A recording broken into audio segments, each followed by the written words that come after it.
Okay, so as a whole, the scientific method gives us an approach to solve problems.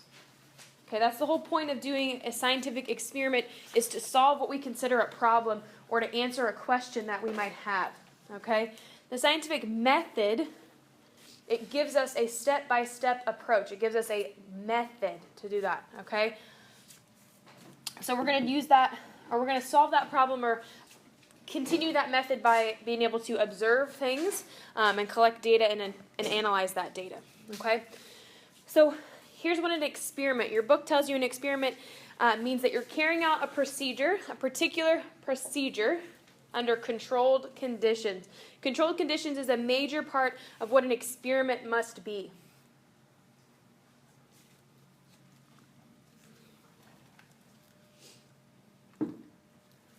When we say controlled conditions, what might that mean? Can you give me an example of some controlled conditions? Yeah. Room temp. Yep, we might be doing it at room temperature or at any certain temperature. That might be something that we control. What else could we control? Yeah, Daniel, I think. Time. We can control time, how long an experiment takes, or how long a trial takes. We can control the amount of substance we're looking at. We can control the steps we take, the procedure or the method that we follow. All of those things need to be considered controlled. Experiments are not just dumping two things together and seeing what happens. Okay? That's not what an experiment has to be. It has to be controlled. It has to be basically in your hands. You've got to be able to manipulate those things so that you can understand what the results mean. You can collect and interpret that data. Okay? After we've done our controlled experiment, we look at that data that we collect. Okay? The collected data must be analyzed. Those data patterns can give us some clues as to what relationships take place. What was the result of our experiment? Did we think, did what happened, did that match what we think was going to happen? Basically, did our hypothesis come true, or did we prove or disprove our hypothesis? All those types of things. So data is important to be analyzed correctly. Okay, so data that has been presented previously, or generalizations that have been made previously, can give us some way to form a hypothesis. Okay, very rarely do we form a hypothesis based on nothing, right? We don't typically pull hypothesis out of thin air. Usually we have something to base it on. We have something to prove or disprove. So that's what this hypothesis comes from, is some sort of data or some sort of generalization that's been made previously. Okay? We don't typically base hypotheses on nothing or on thin air. We're typically trying to prove or disprove something previous. Okay? This is the definition of a hypothesis: a testable statement based on previous data. Okay? It is a testable statement. It's got to be something that we can perform a controlled experiment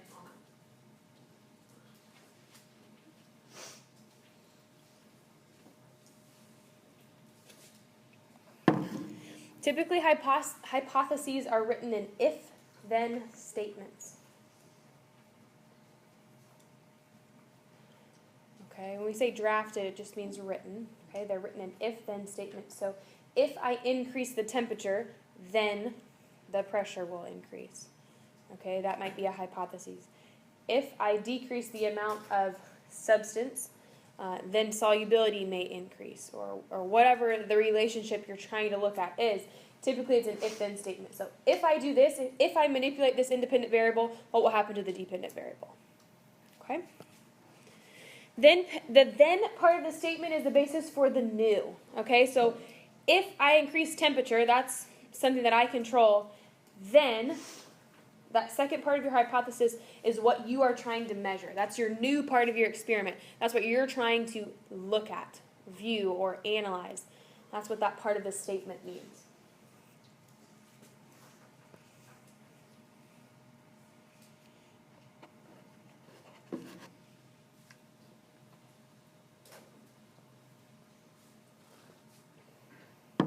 All right, so once we've formed our hypothesis, we can go about to start testing our hypotheses, okay? When we test our hypothesis, we use a controlled experiment that provides data. Within that data, we can then analyze our hypothesis for proving or disproving, okay? Within your testing process, you have two things that basically you're looking at. You're looking at your controls. Those are things that you control, that you keep constant, and you look at your variables.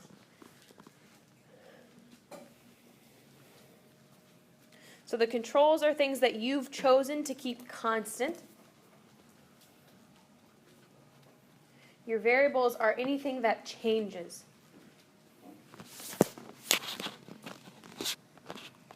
There are two types of variables in a scientific experiment. Can someone tell me what those two variables are? Yeah, Carolyn, what do you think? Independent and dependent. Okay. Do we have what we need on this slide or not quite? Okay. So let's look at our independent variable.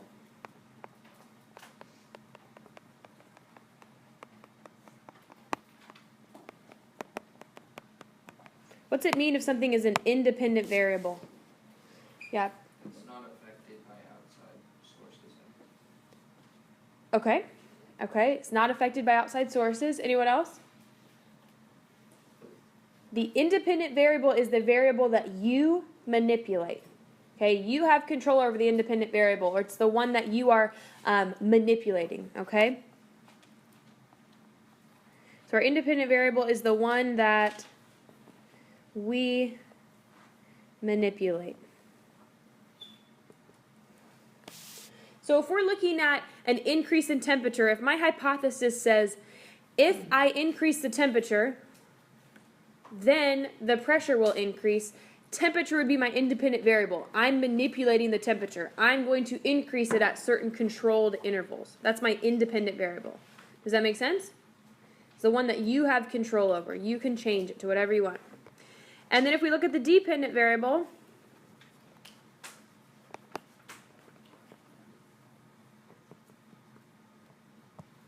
what's that mean?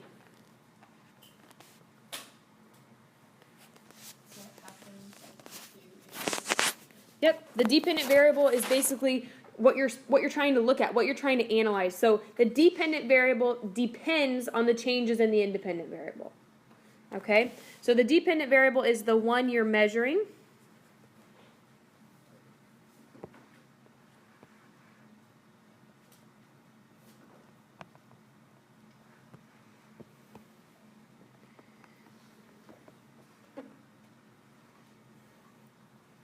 It's affected by the independent variable.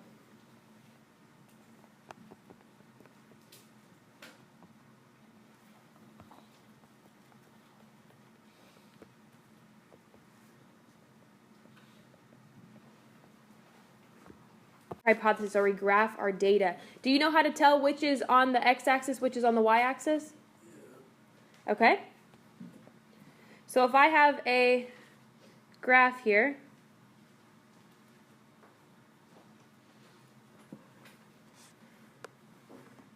this is my y-axis, this is my x-axis. Which variable sits on the y-axis?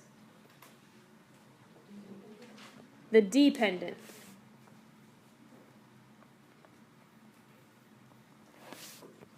That means on the x-axis must sit my independent.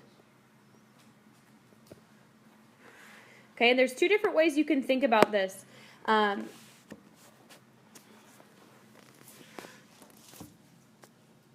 first way that I recognize it is that when I'm looking at my axes, I can write these letters to kind of give me a remember, okay, or a memory about it.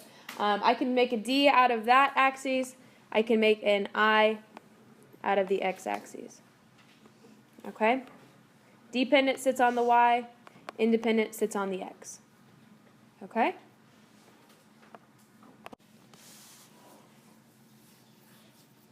We've run our controlled experiment. We've manipulated the independent variable. We've seen the trends that the dependent variable kind of spits out. the results of an experiment can lead to three different things. Okay? Obviously, the results are based on data. They're based on you analyzing that data and interpreting it. But from these results, we can kind of build or construct three different things. Okay? The first of which is a model. Okay, we can build a model from results of a successful hypothesis. Models can be lots of different things, whether it's a physical model, whether it's a picture or a drawing or a diagram, those are considered models. Anything that gives you a visual representation can be considered a model. Could be anything like a 3D model, could be a drawing, could be a diagram. Any of those things that I mentioned earlier could be considered a model.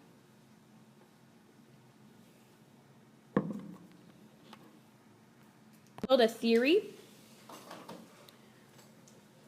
A theory gives us a general statement that explains what this phenomena is. Okay, it gives us an explanation.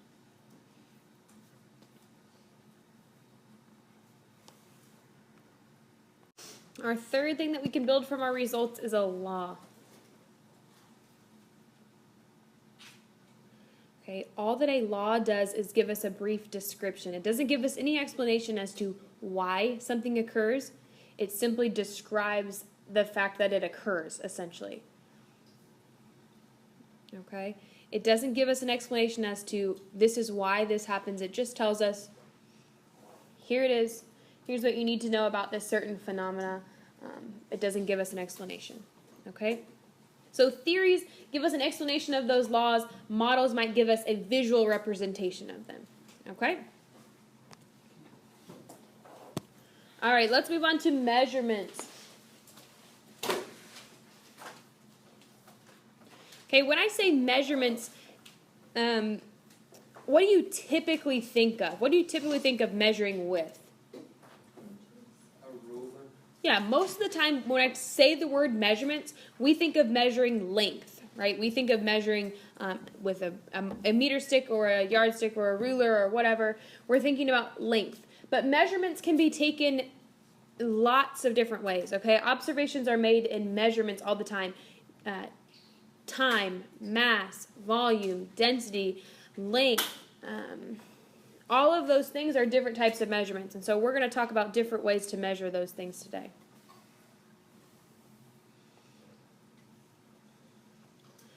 Okay, so scientifically throughout the world, there's tons of different languages, yet our scientists need a way to communicate in a universal language.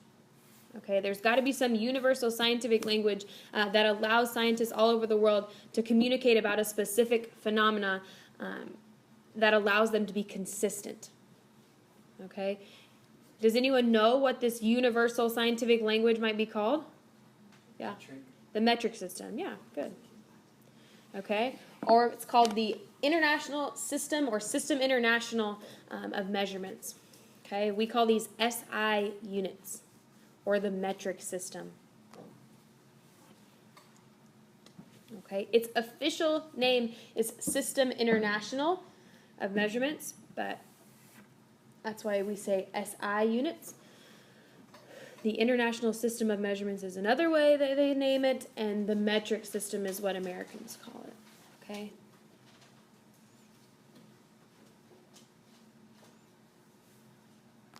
Your notes.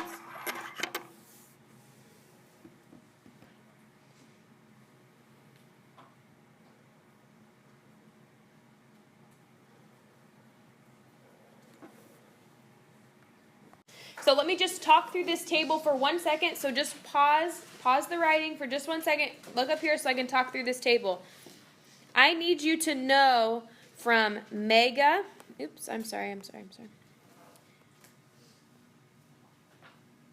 from mega down to nano, okay?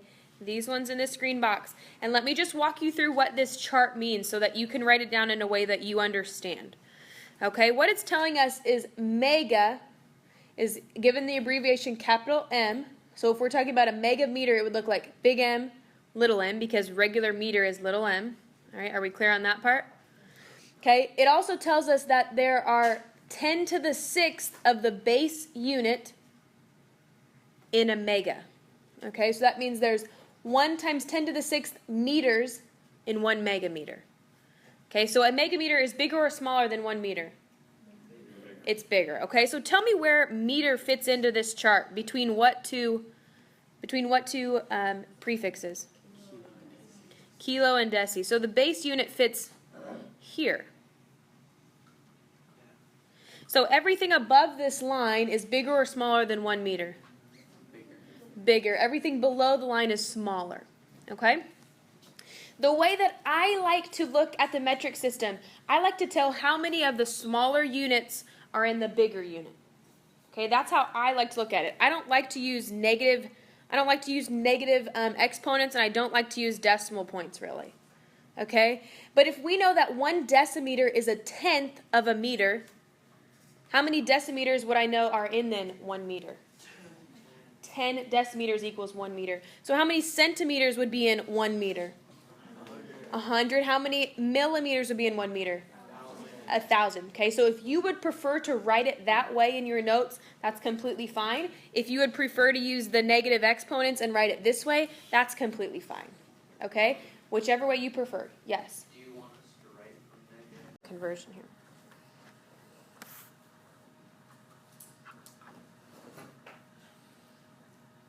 Okay, so when we talk about area, our formula for area is length times width, which is meters times meters, which gives us meters squared. A liter is the same volume as a decimeter cubed. We use liters much more often.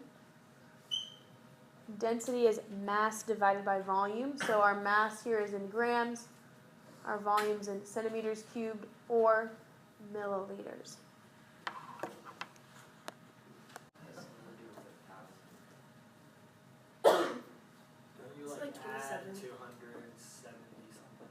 Yep, we're getting closer. We're getting closer. Okay, if you convert from Celsius to Kelvin, you add 273. Add 273. Because 0 degrees Celsius is equal to 273 Kelvin. Do we say degrees Kelvin? No, just Kelvin. So no degrees Kelvin, just Kelvin. So if you go from Celsius to Kelvin, we add 273 because 0 degrees Celsius is equal to 273 Kelvin. So that means if I wanted to convert from Kelvin to Celsius, what would I do? Subtract. Subtract 273. All right, we're almost done covering all of our units, and then we're going to start with the math part and actually doing our unit conversions. So the last conversions that we need to cover are between US units and SI units. Okay, so the US unit for length, what are some of the US units that we use for length? Inches, feet, miles, yards, all those types of things. What about our conversion for, or our unit for mass? But pounds, right? Pounds. Okay? All right, so conversion factors. A conversion factor is anything that can connect two different types of measurements. Okay, so they can be set equal to each other to connect two different types of measurements. So here is our conversion factors between US and SI units. These are ones that you need to know and be familiar with. Okay, so let's go ahead and get these copied down into your notes as well.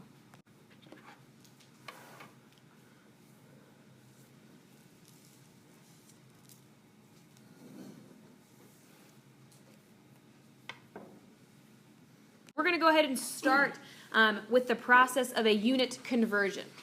Okay, we're going to start out really simple, and we'll be able to build and build and build and build. Okay, so let's say I want to find out how many kilograms are in 142.2 milligrams. I want to convert my answer from milligrams to kilograms. Okay, and this is the process that you go about doing it. Okay, we do our unit conversions in what we call a T-chart. Okay, does that term sound familiar to anyone? You've used a T-chart before? Perfect. Okay, so the first step in a T-chart is to write what you know. Write what you know. So we were given in this problem 142.2 milligrams. So our first step is to write what we know with units. With units. And then we make our T. Okay, these aren't like cause and effect T charts that we do in, like English or something. This looks a little different, okay? But you guys are familiar with this. Okay, perfect. All right, so we want to go from milligrams to kilograms. Is there an easy stepping stone between that, or do we need to stop somewhere in between? Where do we need to go in between those two? Good. We need to go milligrams to grams to kilograms. Okay, we got to stop at the base there. So we do this all in one T-chart. This doesn't require two different problems, but we've got to make that step in between. Okay, so looking at that SI chart that you wrote down, you should see basically there's no simple way for us to convert between milligrams and kilograms. We've got to go to the base. Okay, so when I write my T-chart and I want to get rid of one unit and go to the next, I'm going to write the unit that I want to get rid of. Do we know where? What do you think, Emily? Below, exactly. I want to write it below, all right? And I want to go to grams, so that gets to go on the top. Okay, I always write them diagonal, okay? One on top, one on bottom, so that they cancel out. So now, which of these units is bigger, a gram or a milligram? A gram. So gram gets the 1, because it's the bigger unit. And you tell me how many small units are in a gram. How many milligrams are in 1 gram? 1,000. Very good. Okay. You could have done this a different way. You could have told me that, I'm just going to write this second way right below here. You could have told me that 1 milligram is equal to 0.001 grams if you wanted to. Okay, that was what I was talking about. There's two different ways to express this value. I like to go with whole numbers. I don't like to deal with decimals or negative exponents. That's totally up to you. Okay, so you could do that step either way, but this is how I will usually do it. Okay, so now our units, we've gotten rid of milligrams, and we're left in grams. Is that where we want to be left in? No, we need to go to what? Kilograms. So I'm going to make another section of my T-chart. What needs to go in this bottom section? What unit? Grams needs to go because I want to get rid of grams and I want to go to kilograms. Very good.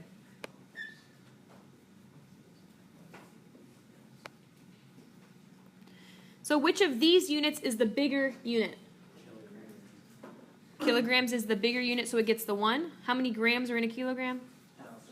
1,000. Kilo means 1,000. So there's always 1,000 of the base in a kilo. So I've gotten rid of grams, and I'm left in kilograms.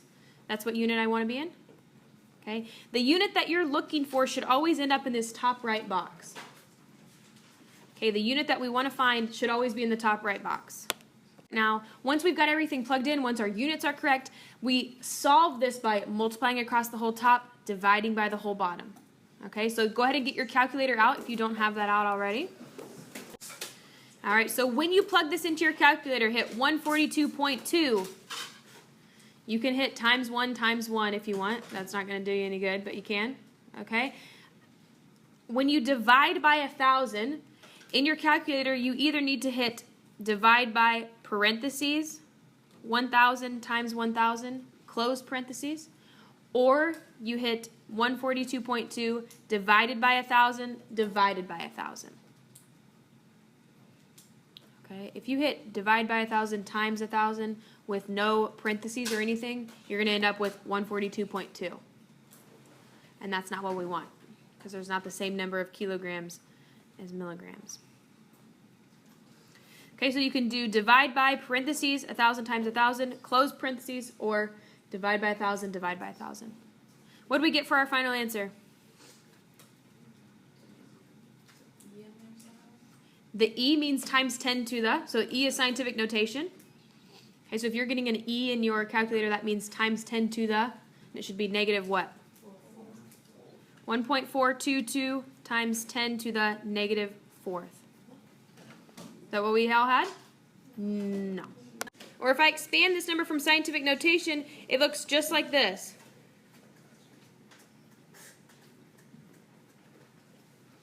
right? Acceptable answer as well. 1, 2, 3, 4. Same thing. Either way is fine. You can take it in scientific notation or leave it like that. Either is fine. So we're missing one thing though on our answer. What are we missing? Kilograms. We're missing our unit.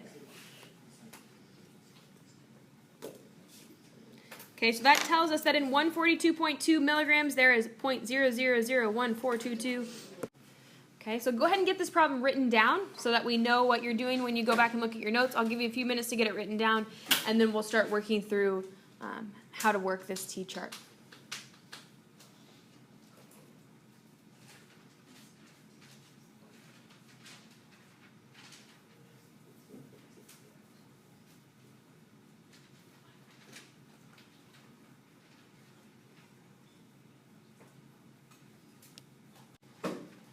Okay, so this is a speed and a velocity problem. So this is more of a physics conversion, but I want you to see the difference in the units here, okay? Kilometers per hour. That makes a difference in how we formulate our T-chart, okay? So first step of a T-chart is always to write what you know, right? You write what you know. So in this case, what do we know? We know 90 kilometers per hour. This per hour makes a difference to us when we make our T-chart, okay? So we're going to know we go 90 kilometers per hour, okay? Since it's a per hour, since there's a dash in our unit, that unit must go on the bottom of our T-chart, okay? Because what we're saying here is essentially we're going 90 kilometers in 1 hour, okay? You don't have to understand the actual speed part of this. We're just looking at the conversion chart. I just want you to understand the process of the T-chart here, okay? So we want to go from kilometers per hour to meters per second. So you can choose to go from hours to seconds first, or you can choose to go from kilometers to meter first. Which would you like? Kilometers to meters. Okay, let's go kilometers to meters first. So if I want to get rid of kilometers, where do I need to put it?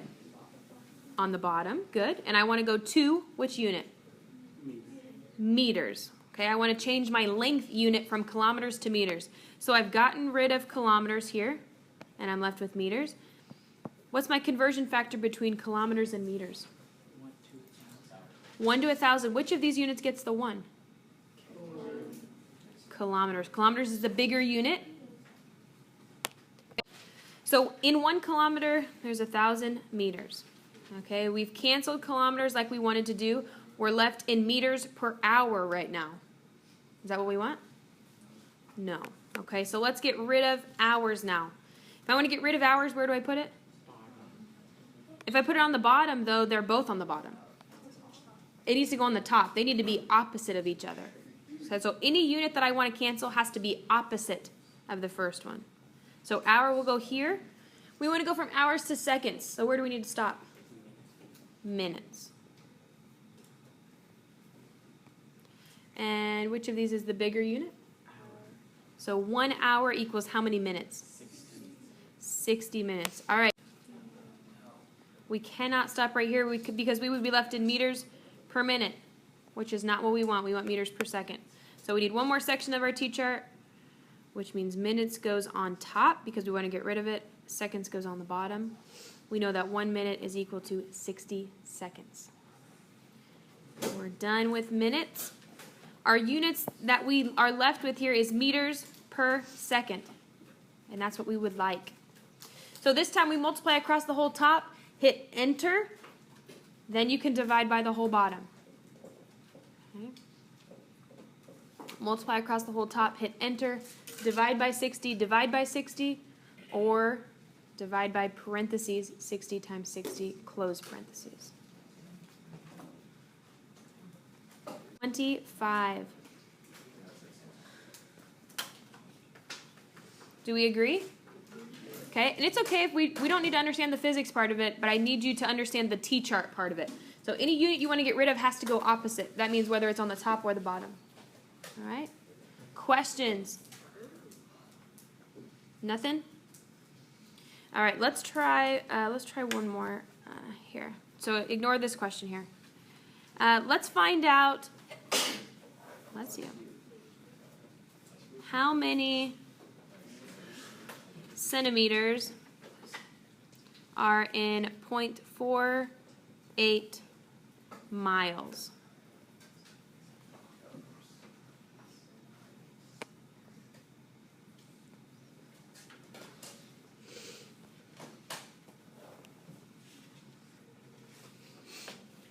How many centimeters are in 0.48 miles?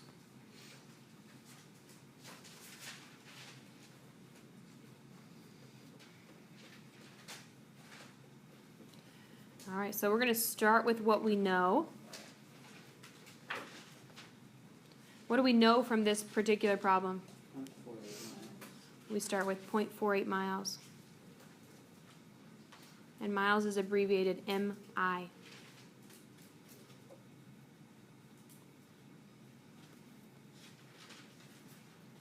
What might be our sequence here? We need to go from miles to... I'd go to feet, probably. Okay, we don't need to stop at yards. I'd go to feet. From there we can go inches. From there we can go to centimeters. Good. So this is quite a few steps in our T-chart. Does there need to be any unit down here? No, because it wasn't miles per anything. Anytime we see that line in our unit, that's when we know something has to go down the bottom. So let's go from miles to feet. So miles needs to go where on my T-chart? Bottom, good. And feet goes on the top. Which unit is bigger? Miles. Anyone know how many feet are in a mile? Very good. 5,280 feet. If you are unfamiliar with that conversion factor, I would go ahead and write that down by your other conversion factors so that you know. 1 mile equals 5,280 feet. All right, so we're done with miles. Right now we're left in feet. That's not where we want to be. It's important for you to remember you don't do any math, don't plug anything into your calculator until you are done with your T-chart. There's no reason for you to do one step of it, then start a new T-chart. That doesn't make any sense. Just finish all of your T-chart, then you do all the math at one time. Okay, so that doesn't do us any good to stop right here and how many feet we have. Okay, so we want to go from feet to inches. Good. So we know that the foot is bigger, and there are 12 inches in 1 foot. We're done with feet. It's also important to remember that as we're doing this T-chart, we're always looking at vertical columns individually. So we don't care about our starting number because we plugged it in here and it's taken care of. Don't try to do any special math to look at how many feet this is and try to convert it at all. The conversion chart, the T-chart, will do it for you. So these always need to be 1 and something else. Okay? All right, we're done, and we're in inches now. We need to go from inches to centimeters. So what was our conversion factor between inches and centimeters? 1 inch equals 2.54 centimeters. Okay, make sure that you remember which of those gets the 1. Okay, I'll see a lot of people mix that one up. We are left in centimeters, which is what we want. So now we multiply across the whole top. Do we have to divide by anything on the bottom? No. Should we be getting a big number here or a small number? Big. So you need to start thinking about what should come out of your T-chart. Does it make sense that we're getting a big number? Yeah, because a centimeter is a really, really small unit. A mile is a really, really big unit. Okay, so if we're asking how many centimeters are in about a half a mile, we should be getting a large, large number. Okay? Emily, what do you think? What'd you get? 77,248 and 512. 512. No decimal points? I'm sorry. 0.512. Yeah. Perfect. Is that about what everyone else had? Yeah? And what are units? Centimeters. Okay, no, sorry, that's a little hard to see.